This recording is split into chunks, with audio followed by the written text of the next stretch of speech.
বোর্ডটা আছে। বিসমিল্লাহির রহমানির রহিম।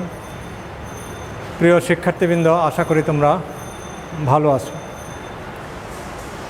আমি মোহাম্মদ বজলুল হক, প্রভাষক পদার্থবিজ্ঞান, Ahmad Bawani academy school and college থেকে অনলাইন লাইভ ক্লাসে তোমাদেরকে স্বাগত জানাচ্ছি। শিক্ষার্থীবৃন্দ, তোমরা ইতিমধ্যেই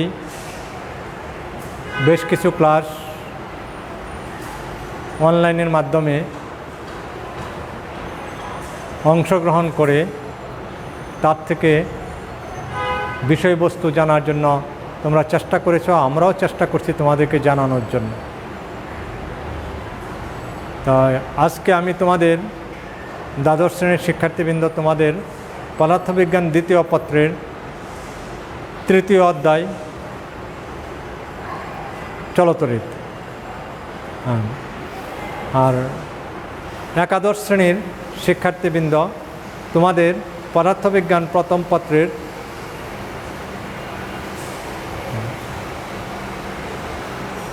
অষ্টম অধ্যায় পর্যায়বৃত্তিক গতি থেকে সৃজনশীল প্রশ্ন নিয়ে আলোচনা করব। তো এখানে পদার্থবিজ্ঞান প্রথম পত্র এবং দ্বিতীয় পত্র একাদশ এবং দ্বাদশ শ্রেণীর শিক্ষার্থী তোমরা যারা আসো প্রত্যেকেরই দরকার, তারই আলোকে আলোচনা হয়। তবে মূলত এখন যে আমি ক্লাসটা আলোচনা করছি সেটা একাদশ শ্রেণীর শিক্ষার্থীদের জন্য, যারা 2022 সালে পরীক্ষার্থী, তাদের জন্য তোমাদের প্রথম পত্রের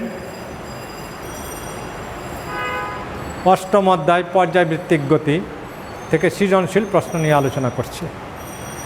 তার আগে একটি বিষয় বলে নিচ্ছি যে ভিটামিন এ ক্যাপসুল ক্যাম্পিং চলছে। তোমাদের ছোট শিশুদের তোমাদের বাসাবাড়ি বা আত্মীয় স্বজনের যাদের ছোট শিশু আছে, যাদের বয়স 6 মাস থেকে 5 বছরের মধ্যে সীমাবদ্ধ, তাদেরকে নিকটস্থ যে স্থানে এই ভিটামিন এ ক্যাপসুল খাওয়ানো হচ্ছে সেখানে নিয়ে তাদেরকে ভিটামিন এ ক্যাপসুল খাওয়াই নেবে, যাতে শিশুদের জীবনটা সুন্দরভাবে, স্বাস্থ্যটা সুন্দরভাবে গড়ে ওঠে, তার দিকে লক্ষ্য রাখতে হবে আমাদের সকলেরই। আমি আমার আলোচনায় চলে আসছি যে এখানে দেখো সৃজনশীল প্রশ্ন তোমাদেরকে আগেও বলছিলাম যে চিত্রভিত্তিক এবং কিছু ভাষাগত। এখানে একটা চিত্র এবং ভাষার মাধ্যমেই দেখানো হয়েছে, দুইটা অংশই আছে, একটা হলো চিত্র আর একটা হলো ভাষাগত বর্ণনা। এখানে একটা চিত্র দেওয়া আছে যে চিত্রের সরল সন্ধিত গতিতে স্পন্দনরত 1 কেজি ভরের বস্তুর শক্তি বনাম সরণের লেখচিত্র দেখানো হয়েছে।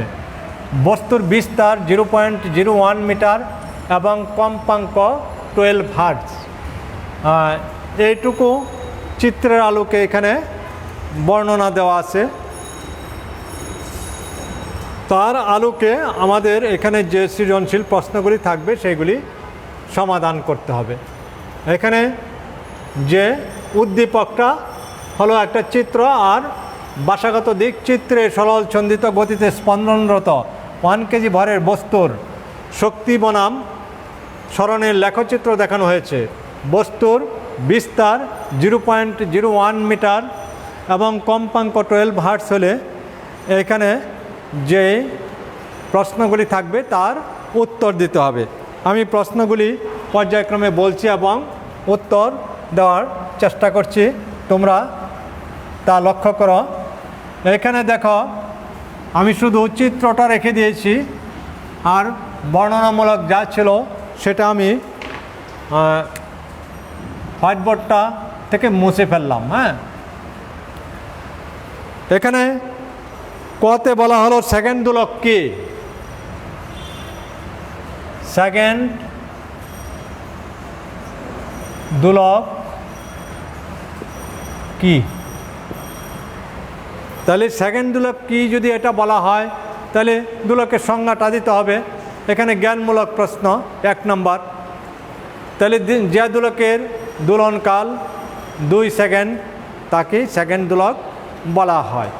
তাহলে এই সংজ্ঞাটুকু দিয়ে দিলে তোমাদের বইয়ের সেই সমস্ত সংজ্ঞাগুলি লেখা আছে, যথাযথভাবে তোমরা সেটা একবার পরে মনে না রাখতে পারলে কয়েকবার পরে মনে রাখবে এবং তার আলোকে উত্তর করবে, কারণ ক এবং খ একেবারেই সম্পূর্ণ বইভিত্তিক। হ্যাঁ, তাহলে এই ক্ষেত্রে এই সেকেন্ড দোলক কি এটার উত্তর পাওয়া গেল এবং প্রশ্নটাও পাওয়া গেল।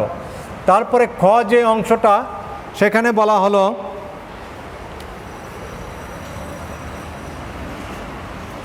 অনুধাবন, যে সরল দোলকের দ্বিতীয় সূত্রটি ব্যাখ্যা করো। তাহলে এখানে বলা হলো সরল দোলকের দ্বিতীয় সূত্রটি ব্যাখ্যা করো। তাহলে তোমাকে দ্বিতীয় সূত্রটি ব্যাখ্যা করার জন্য এই প্রশ্নটা পাওয়া গেল, এটা হলো অনুধাবনমূলক, এটাতে 2 নম্বর। সুতরাং সূত্রটা লিখতে হবে, তার কিছু গাণিতিক বর্ণনা দিতে হবে। তাহলে সরল দোলকের দ্বিতীয় সূত্রটা কি সেদিকে তোমাদের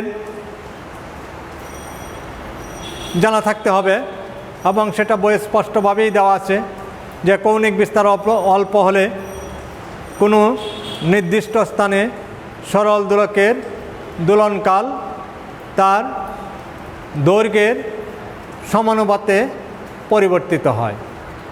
যে কৌণিক বিস্তার অল্প হলে কোনো একটা নির্দিষ্ট স্থানে সরল দোলকের দোলনকাল তার দৈর্ঘ্যের সমানুপাতে পরিবর্তিত হয়। তাহলে এই ক্ষেত্রে এই সূত্রটুকু লেখার পর যদি দোলনকাল টি এবং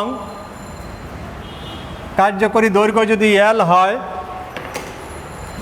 দোলনকাল টি এবং কার্যকরী দৈর্ঘ্য এল হলে,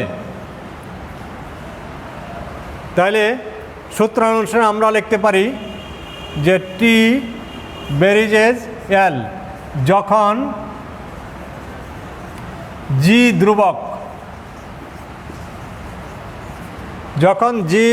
ধ্রুবক, তার মানে কোনো নির্দিষ্ট স্থান বলা আছে, যে কোনো নির্দিষ্ট স্থানে কৌণিক বিস্তার অল্প হলে কোনো নির্দিষ্ট স্থানে সরল দোলকের দোলনকাল তার দৈর্ঘ্যের সমানুপাতে পরিবর্তিত হবে।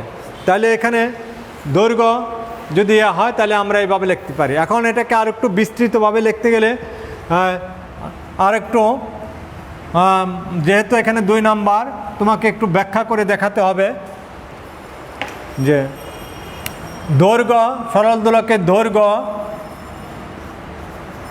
দৈর্ঘ্য যথাক্রমে L1, L2, L3 হলে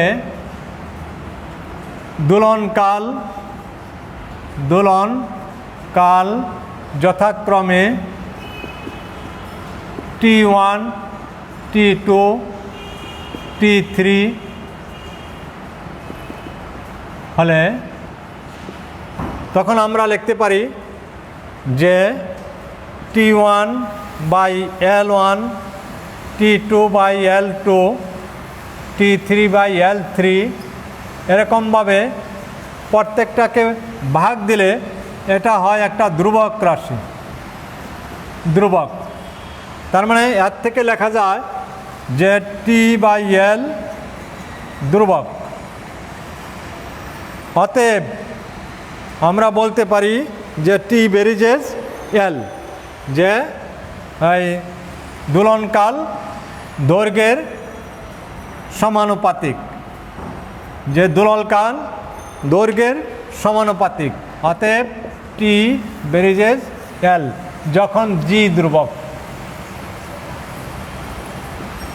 এটা কোনো একটা নির্দিষ্ট স্থানে সরল দোলকের দোলনকাল নির্ভর করছে যে এখানে এই এর মধ্যে টি বেরিজেস এল যখন জি ধ্রুবক হবে।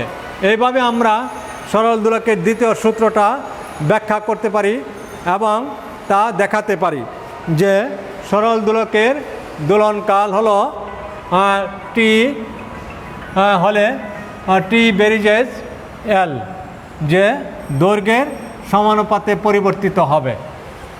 তাহলে এটা গেল আমাদের একটি বিষয়। দ্বিতীয় খ অংশের যে উত্তরটা সেটা হলো অনুধাবনমূলক এবং এটিও বইয়ে স্পষ্টভাবে দেওয়া আছে, তোমরা বইটা লক্ষ্য করলে সেখানে পাবে। আর আমিও ক্লাসে আলোচনা করে দিচ্ছি, তোমরা সেই দিকে লক্ষ্য করে পড়ার চেষ্টা করবে।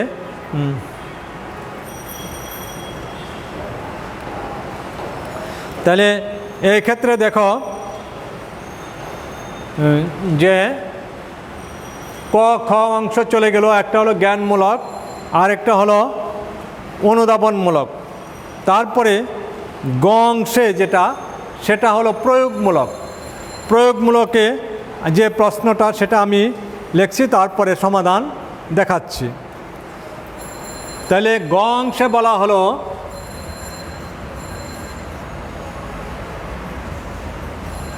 যে x = a/2 অবস্থানে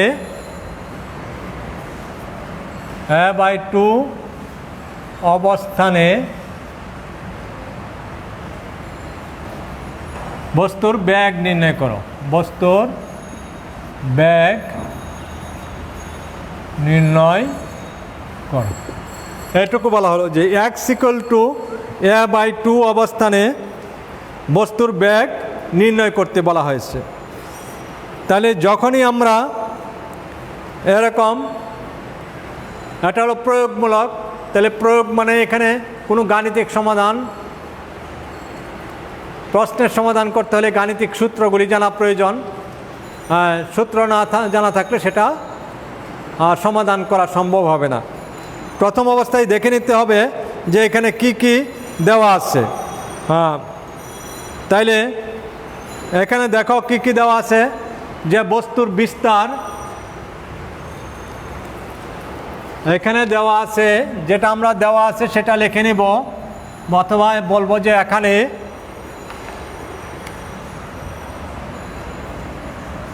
এখানে বিস্তার মানে বস্তুর বিস্তার বা বিস্তার a = 0.01 মিটার। বিস্তার a = 0.01 মিটার। আর কি দেওয়া আছে দেখো, কম্পাঙ্ক f = 12 হার্টজ। কম্পাঙ্ক f = 12 হার্টজ, এটাও দেওয়া আছে। আর কি দেওয়া আছে, যে সরণ x = সরণ x = a/2 = 0.01/2 = 0.005 মিটার। 0.005 মিটার। এইগুলি শুধু তোমরা ক্যালকুলেটর দিয়ে ভাগ করে নিবে, তাইলে সমস্যা হচ্ছে না। বস্তুর বেগ আমাদের নির্ণয় করতে হবে, বেগ v = এটা নির্ণয় করতে হবে, বেগ v = হার্ট।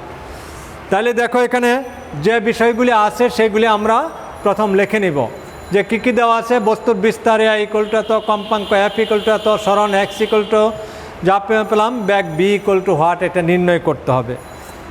এইগুলি লেখার পর আমরা যাব সূত্রের দিকে, কোন সূত্রের সাহায্যে এটা নির্ণয় করা যাবে। তাহলে দেখো এখন আমরা আসি যে সূত্রের সাহায্যে নির্ণয় করা যায়।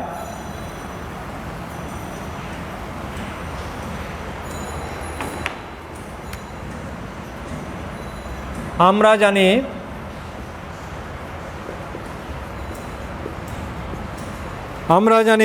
বেগ v =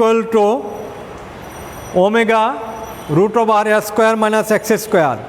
আমরা জানি বেগ v = ω√a² a square minus x square, এটুকু আমরা জানি, এই সূত্রটা জানি, omega equal to root over a square minus x square.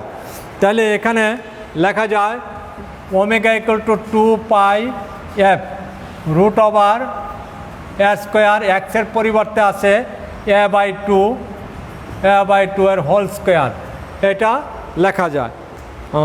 তাহলে দেখো এক্সের পরিবর্তে আমরা লিখতে পারি a/2 এর হোল স্কোয়ার, অথবা এই a/2 এর পরিবর্তে যে মানটা আমরা পেয়েছি সেই মানটা এখন লিখতে পারি 2 π, f এর মান হলো 12 হার্টজ ইন্টু এর মান দেখো দেওয়া আছে কত, এর মান হলো 0.01 এত এর হোল স্কোয়ার মাইনাস এখানে 0.005 এর হোল স্কোয়ার। যেহেতু a/2 ইকুয়াল টু হলো এক্স, এটার মানটা আমাদের জানা আছে। এই মানগুলি বসিয়ে দিলে এখানে একটা রেজাল্ট আমরা পাবো, ক্যালকুলেশন করলেই এই রেজাল্টটা পেয়ে যাবা। পায়ের মান হলো 3.14, তাহলে পায়ের মানটা বসিয়ে দিলে আমরা সেটা পাবো। তাহলে এখানে ক্যালকুলেশন করলে যেটা পাওয়া যাবে 0.65 মিটার পার সেকেন্ড। তাইলে দেখো এই প্রশ্নের সমাধানটুকু কিন্তু কঠিন নয়, কারণ তোমরা এই সূত্রটা আমি ক্লাসে আলোচনা করেছি এবং তোমাদের বইয়েও সেটা আছে। তাহলে সূত্র সম্পর্কে একটা ধারণা থাকতে হবে, সূত্র সম্পর্কে জানা না থাকলে তুমি এখানে সেটা প্রয়োগ করতে পারবে না। কি কি বিষয় দেওয়া আছে এবং সেই বিষয়ের সাথে যে সূত্রটা রিলেটেড সেটা লিখে মানগুলি বসালে এবং ক্যালকুলেটর দিয়ে ক্যালকুলেশন করলেই একটা রেজাল্ট চলে আসে। তাহলে এখানে যে রেজাল্টটা আমরা পাইলাম v equal to 0.65 metre per second, এটা আমরা পেয়ে গেলাম বস্তুর বেগ। তাহলে এখানে বলা ছিল যে বস্তুর বেগ কত নির্ণয় করো, তাহলে আমরা পাইলাম যে বস্তুর বেগ, অতএব বস্তুর বেগ 0.65 মিটার পার সেকেন্ড স্কোয়ার। এটুকু ছিল এই গ অংশে। তারপরে আরেকটা অংশ যেটা হলো উচ্চতর দক্ষতার অংশ, যেখানে তোমার মেধাকে কিছুটা কাজে লাগাতে হবে আর প্রায়োগিক যে বিষয়গুলি আছে সেখানে সেটারও উল্লেখ থাকতে হবে। এটার মধ্যে জ্ঞান, অনুধাবন, প্রয়োগ এবং উচ্চতর দক্ষতা, এই সব কয়টা অংশ মিলে অঙ্কের উত্তর। এবং এখানে আমি প্রশ্নটা লিখছি, ঘ অংশে বলা হলো x ইকুয়াল টু এ এবং x ইকুয়াল টু a/2 অবস্থানের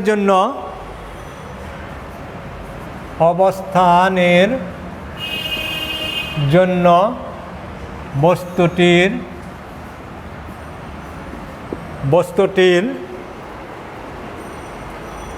যান্ত্রিক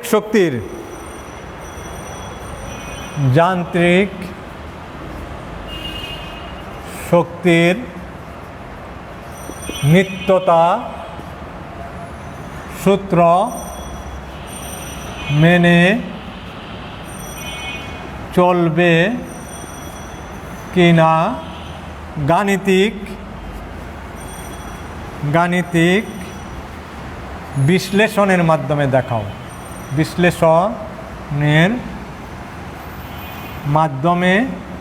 দেখাও। তাহলে এখানে একটা গাণিতিক যুক্তির মাধ্যমে দেখাতে বলছে যে x ইকুয়াল টু এ এবং x ইকুয়াল টু a/2 এই অবস্থানের জন্য বস্তুটির যান্ত্রিক শক্তি যে নিত্যতার সূত্রটা মেনে চলবে কিনা, আর সেটা আমাদের প্রয়োগ করতে হবে। শক্তির নিত্যতার সূত্র মানে কি, শক্তির আগে যা ছিল পরেও তা থাকবে, শুধু রূপান্তর ঘটে, কিন্তু শক্তির কোনো ধ্বংস নেই, সৃষ্টি নেই। তাহলে সেটা যদি আমরা এই অঙ্কের মাধ্যমে এখানে যে ডাটাগুলি দেওয়া আছে তার মাধ্যমে যদি আমরা প্রমাণ করতে পারি তাইলেই সেটা প্রমাণিত হবে। তাহলে এটুকু ছিল ঘ অংশের প্রশ্ন। তাহলে এই প্রশ্নের সমাধানের জন্য আমাদের যা করতে হবে যে কি কি দেওয়া আছে সেটা আমরা আগে এখান থেকে দেখার চেষ্টা করব, তারপরে ওই সূত্র লিখব। এখানে বস্তুর ভর, এখানে বস্তুর ভর m ইকুয়াল টু দেওয়া আছে কত, m equal to 1 KG, 1 KG এইটা দেওয়া আছে। আর দেওয়া আছে কি কৌণিক কম্পাঙ্ক, কৌণিক কম্পাঙ্ক omega equal to 2 pi f equal to, এখানে এই মানগুলি যদি আমরা বসাই তাইলে একটা কিছু আসবে 2 পাই ইন্টু এফের পরিবর্তে হলো 12 হার্টজ।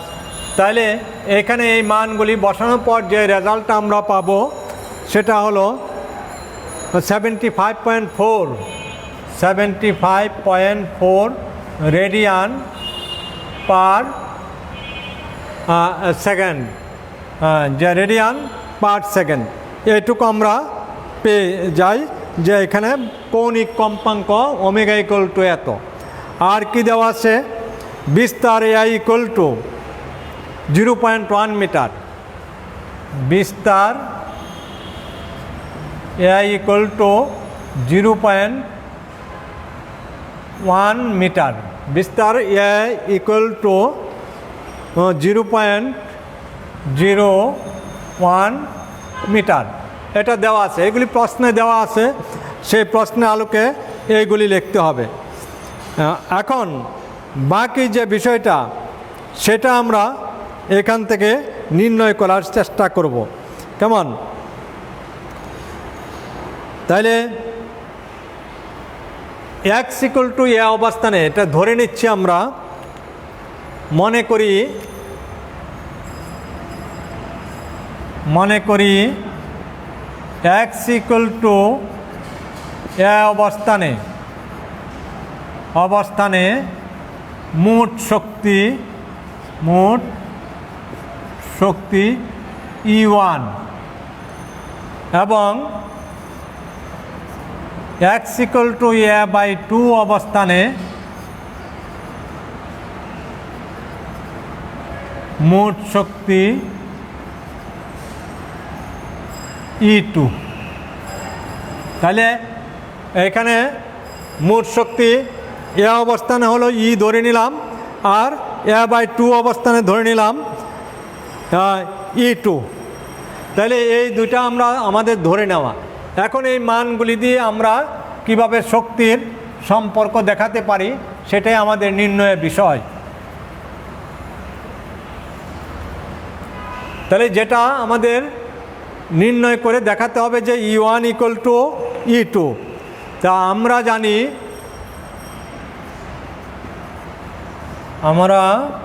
জানি মোট শক্তি E ইকুয়াল টু গতিশক্তি কাইনেটিক এনার্জি কে, আর বিভব শক্তি হলো ইউ। এই দুইটা দিয়ে আমরা এখানে দেখাতে পারি যে মোট শক্তি ইকুয়াল টু বস্তুর গতিশক্তি প্লাস বিভব শক্তি। এটুকু আমাদের জানা আছে। এখন আমরা বাকি বিষয়টা নির্ণয় করার চেষ্টা করি। এক্স ইকুয়াল টু এ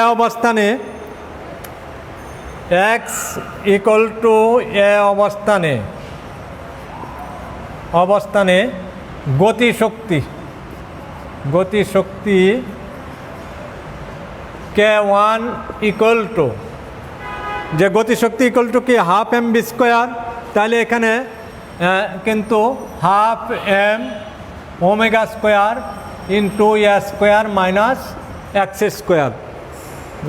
গতিশক্তি equal to half m omega square minus a square minus x square এটা। তাহলে এখানে এই মানগুলি বসাতে হবে, বসালে দেখো কি আসে, হাফ ইন্টু এম এর মান হলো 1 কেজি, আর এই তাহলে এখানে দেখো half m omega square a square minus a square, যে এখানে এই এক্স ইকুয়াল টু এ অবস্থানে, তাহলে তার থেকে দেখা যায় যে এখানে আমরা পেয়ে গেলাম 0 জুল। গতিশক্তির পরিমাণ যে পাইলাম সেটার পরিমাণ পাওয়া গেল 0, কারণ এখানে এক্স ইকুয়াল টু এ বসিয়ে দিলে এই রাশিটার মান 0 হয়, 0 দিয়ে গুণ করলে বাকি মানগুলি আর বসাতে হবে না, 0ই হয়ে যাবে। তাহলে এইভাবে গতিশক্তিটা আমরা পেয়ে গেলাম। এখন এক্স ইকুয়াল টু এ অবস্থানে বিভব শক্তি, বিভব শক্তি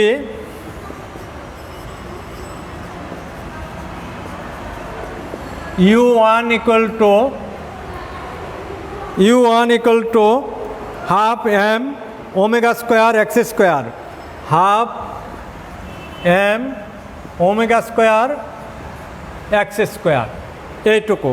তাহলে এখানে যদি আমরা এই মানগুলি বসিয়ে দেই, তাহলে দেখো কি পাওয়া যায়, half into 1 into omega equal two আমরা কিছুক্ষণ আগে পেয়েছি 75.4, 75.4 এত হোল স্কোয়ার, আর এক্সের মান আমরা পেয়েছি, এই এক্সের পরিবর্তে আমরা সেটাকে কি লিখতে পারি, এই এক্স ইকুয়াল টু এ, তাহলে এখানে লেখা যাবে এক্সের পরিবর্তে এর যে মানটা আছে সেটা হলো 0.05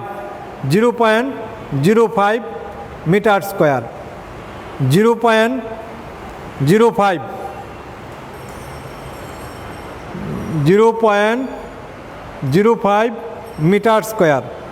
তাহলে এখানে দেখো প্রশ্নে দেওয়া ছিল যে বস্তুর বিস্তার 0.01 মিটার, 0.01 মিটার। তাহলে এ ইকুয়াল টু 0.01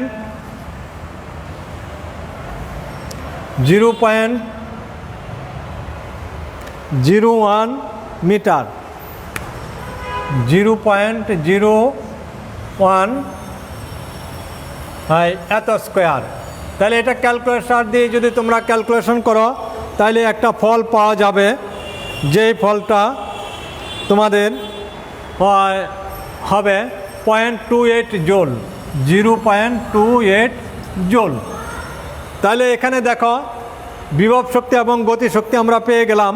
তাহলে বিভব শক্তি এবং গতিশক্তি পাওয়ার পর আমরা যদি এখানে লিখি মোট শক্তি E1 equal to K1 plus U1 সমান 0 প্লাস 0.28 সমান হলো 0.28 জুল, 0.28 জুল এটা আমরা পেয়েছি।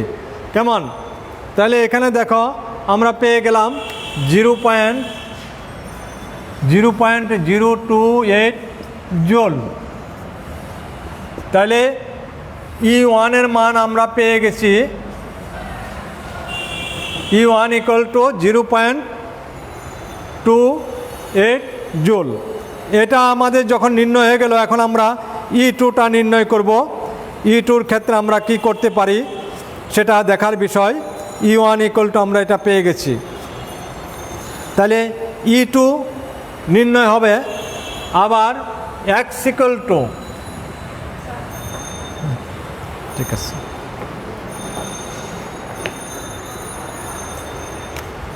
x ইকুয়াল টু a/2 অবস্থানে মোট শক্তি E2 equal to K2 plus U2 এটা আমাদের নির্ণয় করতে হবে। ঠিক আগের মতোই আমরা এই সূত্রগুলি অ্যাপ্লাই করব, তাইলে সেখানে আমরা মান পেয়ে যাব। তাহলে এখানে দেখো K2 equal to half m omega square, half m omega square, K2 equal to half m omega square into a square minus a by 2 এর হোল স্কোয়ার। কেমন? A square minus x square মানে কি এ by 2 এর whole square.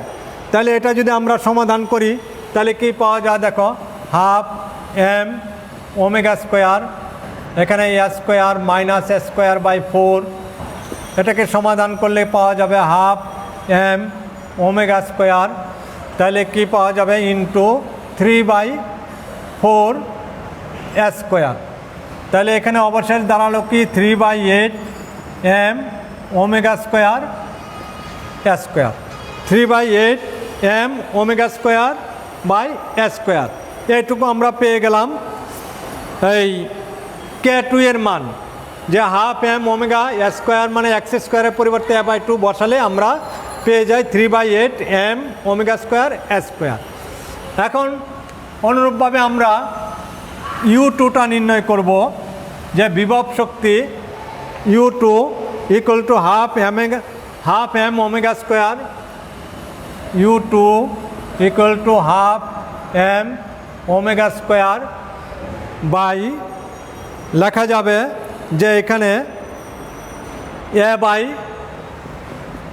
2 whole square. তাহলে এখান থেকে কি দাঁড়ায় দেখো, half m omega square into a square by 4, এখান থেকে লেখা যায় 1/8 m omega square a square. তাহলে U2-র মান পাওয়া গেল 1/8 m omega square a square. এখন K1-এর মান পেয়েছি, U2-র মান পেয়েছি, তাহলে K2 এর মান পেয়েছি। তাহলে এই মানগুলি যদি আমরা বসিয়ে দেই তাহলে E2 পাওয়া যাবে। E2 তাহলে এখানে দেখো 3/8 m omega square a square plus 1/8 m omega square a square. তাহলে এটার যোগফল কি হয়, half m omega square a square. তাহলে half into 1 into 75.4 whole square into 0.01 whole square. এই মানগুলি বসাইলে দেখা যায় 0.28 জুল চলে আসলো। তাহলে E2 এর মান পাওয়া গেল 0.28 জুল। তাহলে এখানে আমরা E2 এর এই গাণিতিক রিলেশনগুলি তোমার যদি জানা না থাকে, যে তোমাদের অন্তত এই সমীকরণগুলি জানা থাকতে হবে, যে কিভাবে আমরা K2 পাবো, U2 পাবো, এই গাণিতিক রিলেশনগুলি জানা থাকলে তখন এরকম একটা মান আমরা নির্ণয় করতে পারবো। তাহলে সর্বশেষ আমরা কি দেখতে পেলাম, যে এখানে গাণিতিক বিশ্লেষণের মাধ্যমে দেখা যায় যে E1 ইকুয়াল টু E2, গাণিতিক বিশ্লেষণের মাধ্যমে দেখা যায় যে E1 ইকুয়াল টু E2, অর্থাৎ এক্স ইকুয়াল টু এ অবস্থানে এবং x equal to a by 2 অবস্থানে শক্তির পরিমাণ একই থাকে, শক্তির কোনো পরিবর্তন হচ্ছে না। যেহেতু শক্তির পরিবর্তন হচ্ছে না, তাহলে কি এখানে শক্তির নিত্যতার সূত্র মেনে চলে। তাহলে তোমরা যদি এইভাবে যদি দেখাতে পারো যে দুইটা অবস্থানে শক্তির পরিমাণ এক, তাইলেই শক্তি নিত্য। যে শক্তির যদি কোনো পরিবর্তন না হয় তাকেই বলা হবে নিত্য। শক্তি আগে এই এ অবস্থানে যতটুকু এ বাই 2 অবস্থানেও ঠিক একই পরিমাণ শক্তি পাওয়া গেল। সুতরাং গাণিতিকভাবে দেখানো যায় যে এক্স ইকুয়াল টু এ অবস্থান এবং x equal to a by 2 অবস্থানে শক্তির কোনো পরিবর্তন নেই, শক্তির নিত্যতার সূত্র মেনে চলে। তাহলে তোমরা আশা করি আমি যে আলোচনা করেছি তোমরা বুঝতে পেরেছ। তোমরা বারবার অনুশীলন করবে যাতে করে তোমাদের ফলাফল ভালোর দিকে নিয়ে যাওয়া যায়। তা আমি তোমাদের সুস্বাস্থ্য এবং দীর্ঘায়ু কামনা করে এখানেই আমার ক্লাস শেষ করছি। আল্লাহ হাফেজ।